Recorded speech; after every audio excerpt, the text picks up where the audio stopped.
Bonjour, alors dans cette vidéo je vais aborder la suite de l'activité du muscle squelettique.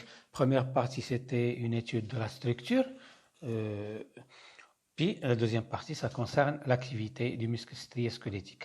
Alors cette séance dépend de votre maîtrise de la séance que j'ai envoyée avant celle-là.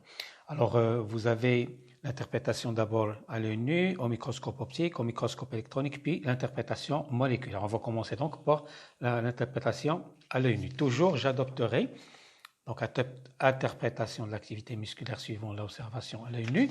J'adopte toujours la stratégie de comparer les deux états suivant le niveau d'observation, soit à l'œil nu, dans les deux états, état de contraction, état de relâchement. Alors, suivant l'œil nu ou la structure générale, alors vous voyez qu'au cours de la contraction, la longueur L2 elle est réduite, alors que la longueur elle est beaucoup plus longue, plus élevée par rapport à la contraction. Donc, à partir de comparaison, on peut dire que quand la cellule veut passer de l'état de relâchement à l'état de contraction, eh bien, elle fait réduire sa longueur. Dans le sens inverse, si la longueur augmente, elle va déclencher une phase de relâchement. Donc, voilà comment on interprète la contraction-relâchement à une variation de la longueur. Et donc, le problème posé ici est le suivant, comment le muscle fait varier sa longueur. C'est une réponse qu'on ne peut pas trouver, ou c'est une question à laquelle on ne peut pas trouver une réponse en se basant sur l'observation à l'œil nu. Donc on va passer à l'observation au microscope optique. Alors cette observation consiste à comparer les deux états, état de contraction, état de relâchement.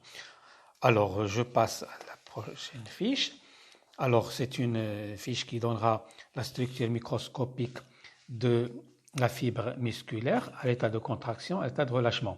La fibre musculaire, elle est reliée bien sûr à une fibre nerveuse qui intervient soit dans la contraction, soit dans le relâchement. Alors on commence par comparer, faire une comparaison, vous trouverez ici la réponse. Alors, comme vous voyez, il y a des choses qui sont en commun. C'est que le nombre de sarcomères est identique. 1, 2, 3, 4, 5, 6, 7 sarcomères. La même chose ici. 1, 2, 3, 4, 5, 6 et 7. Vous avez ici le même nombre de sarcomères aux deux états, relâchement et contraction. Aussi, vous voyez que la bande sombre, ici, son épaisseur est constante, ne change pas. Donc, ce sont les caractères communs entre les deux états. Par contre, la différence, c'est qu'au cours de la contraction, vous voyez que la longueur du sarcomère entre les deux striates est réduite alors qu'elle est allongée au cours du relâchement. Aussi, la bande claire s'allonge au cours du relâchement, elle est réduite au cours de la contraction. Au cours du relâchement, il n'y a pas d'influx nerveux qui arrive à la fibre musculaire. Au contraire, ici, au cours de la contraction, un flux nerveux qui est véhiculé vers la fibre nerveuse. Alors, donc, conclusion, si la cellule veut passer, d'après les données microscopiques, si la cellule veut passer de l'état de relâchement-contraction, donc elle va recevoir un influx nerveux. Donc, conséquence, cet influx nerveux, qu'est-ce qu'il va faire? Il va réduire non pas le nombre de sarcomères, mais il va réduire la longueur des sarcomères et la longueur aussi des bandes claires. Donc la contraction est due à une réduction de la longueur du sarcomère. Par contre, le relâchement est dû à une augmentation de sa longueur. Donc problème posé ici, auquel on ne peut pas trouver une réponse suivant l'observation microscope optique, d'où l'incité de passer à un niveau d'observation plus précis. Le problème est le suivant. Qui fait varier, comment varie la longueur des sarcomères, comment cette longueur est réduite au cours de la contraction, comment elle est allongée au cours de la phase de relâchement. Donc le problème, c'est comment varie la longueur du sarcomère. Donc on est obligé de passer à un niveau d'observation microscopique, toujours avec la stratégie de comparer deux états au microscope électronique. Et à partir de cette comparaison, on va trouver une réponse. Alors je passe à l'ultrastructure. Alors, vous voyez ici, vous avez ici, bien sûr, vous avez ici une photo avec un dessin de ce qu'on voit ici. Vous avez ici vous voyez la longueur du sarcomère qui est plus élevée, ici elle est réduite. Alors vous avez ici un autre dessin de la phase de contraction. Alors comme vous voyez, quand on dessine les filaments d'actine et de myosine, on doit garder la même longueur. Donc en comparaison les caractères communs, c'est que la longueur des filaments d'actine fins et des filaments épais est invariable. Ce qui change, c'est la longueur du sarcomère et l'épaisseur de la zone H.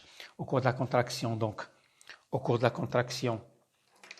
qu'est-ce qui se passe au cours de la contraction? Il y a donc une réduction de la longueur du sarcomère et une réduction de la bande H, sans faire varier la longueur des filaments d'actine de myosine. Au contraire, au cours de le relâchement, il va y avoir une augmentation de la longueur du sarcomère et l'augmentation de l'épaisseur de la zone H. Alors, comment expliquer ceci? Alors, ceci n'a qu'une seule explication, puisque les longueurs des filaments d'actine et de myosine n'ont pas changé. Donc, cette variation de la longueur de la bande H et du sarcomère, elle est due à un déplacement, un mouvement, un glissement des filaments d'actine par rapport aux filaments de la myosine. Alors, si on veut passer de l'état de relâchement à l'état de contraction, pour garder la même longueur des filaments d'actine et de myosine, alors il faudrait interpréter ceci comme quoi les filaments d'actine se déplacent, glissent vers le centre du sarcomère. En glissant vers le centre du sarcomère, ce glissement va permettre deux choses, va permettre donc de réduire la longueur du sarcomère et de réduire la longueur ou l'épaisseur de la zone H sans toucher la longueur, sans modifier la longueur des filaments d'actine et de myosine. Par contre, si on veut passer de l'état de contraction à l'état de relâchement, alors il faudrait qu'il y ait un glissement dans le sens inverse, suivant les flèches que je précise ici. Donc les filaments d'actine glissent dans le sens contraire du centre du sarcomère. Voilà, donc ce qu'on n'avait pas pu expliquer auparavant, ce qu'on n'a pas pu expliquer ici, à l'aide du microscope optique, on ne savait pas comment cette longueur du sarcomère varie. Eh bien, elle varie suite à un glissement des filaments d'actine et de myosine qui n'apparaissaient pas au cours de l'observation au microscope optique. Alors, ici, donc, on connaît une information beaucoup plus précise. C'est que la variation de la longueur du sarcomère est due à un glissement des filaments d'actine par rapport aux filaments d'actine. Contraction due à un glissement vers le centre des filaments d'actine vers le centre du sarcomère. Si les filaments d'actine glissent dans le sens inverse, eh bien, on aura un relâchement qui va déclencher une augmentation de la longueur du sarcomère avec la bande H. Mais ici, il y a un autre problème, c'est que ces filaments qui glissent, on ne sait pas comment ils glissent. Alors, il faudrait poser ce problème, c'est comment s'effectue le glissement des filaments d'actine, soit vers le centre, soit vers le sens opposé du centre du sarcomère. Alors, pour répondre à cette question, il faudrait passer à l'étude moléculaire. Alors, je passe à l'étude moléculaire. Comme vous voyez ici, alors ce que je vous demande ici, voilà, vous avez ici un dessin composé de tous les éléments qui interviennent dans l'activité musculaire. Je vous donne ce dessin à l'état de relâchement. Donc, je vous donnerai dans la prochaine vidéo les variations que subissent les molécules qui s'effectuent au niveau de cette zone, au niveau des différents éléments qui interviennent, pour comprendre comment on passe de l'état de relâchement à l'état de contraction. Toujours avec la même stratégie, comparer l'état de relâchement avec l'état de contraction, pour connaître les mécanismes, surtout les moléculaires, qui interviennent pour déclencher soit contraction, soit relâchement.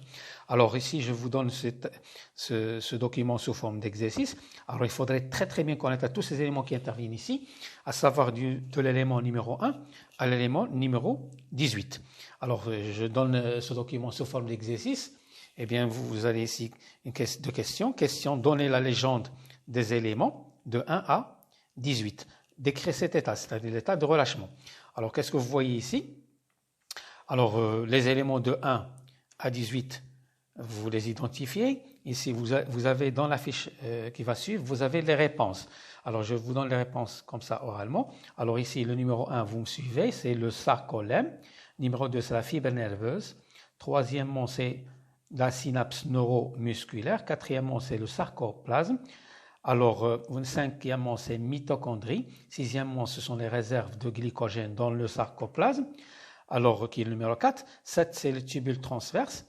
8, c'est le réticulum endoplasmique qui est développé. Normalement, il est tellement développé qu'il entoure tous les sarcomères, afin qu'il puisse y verser, bien sûr, dans le futur, du calcium. Alors, vous avez le numéro 9, c'est l'élément actif dans le filament numéro 11, le filament d'actine, c'est le site actif qui a une grande affinité avec la tête de myosine, sauf que la tête de myosine ne peut pas se lier à ce site actif de la lactine parce qu'il est couvert, ce site est couvert par la troponine et la tropomyosine.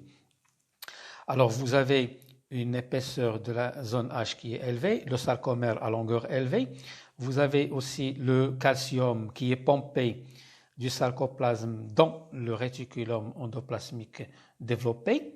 Alors, vous avez aussi la tête de myosine qui est libre, qui n'est fixée à rien du tout. Elle est libre, mais elle est liée uniquement à l'ATP et forme ce qu'on appelle un complexe actomyosique. Voilà donc l'état, voilà les conditions à l'état de relâchement qu'il faudrait bien connaître avant de passer aux variations que va subir la fibre musculaire au cours des étapes suivantes, qui sont les étapes de la contraction, qui sont un peu plus complexes par rapport à l'état de relâchement.